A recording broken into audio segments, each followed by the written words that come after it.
Guys, hari ni saya nak cakap pasal satu benda pelik yang berlaku dekat Malaysia, iaitu rumah. Yelah, kenapa pelik kan? Rumah dah siap, elok, cantik tapi tak ada orang beli. Terutamanya rumah Kota Bumi Putra, harga dalam RM300,000 ke RM500,000, tapi 77% tidak terjual. Apa yang tak kena? Rumah cantik, harga pun mampu milik. Tapi rakyat tengok je, tak beli pun. Lepas tu katanya 72% rumah ini tak terjual lebih 3 tahun. Lama tu. Kalau kita simpan kuih raya sekarang dalam kabinet 3 tahun, agaknya dah jadi fosil agaknya. Guys, bayangkan rumah tu duduk diam sunyi, tak ada orang pun nak, tapi pemaju still bina lagi.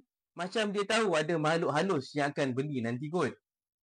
RM13.95 bilion nilai rumah tak terjual tahun lepas, tapi kita masih dengar ayat favourite semua orang, rumah sekarang murah sebenarnya. Cuma kita je yang tak pandai urus kewangan.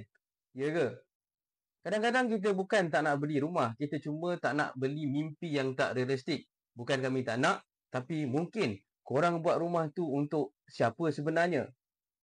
Dan guys, cuba tag member-member korang yang tengah kumpul di opposite rumah, tapi harga makin naik.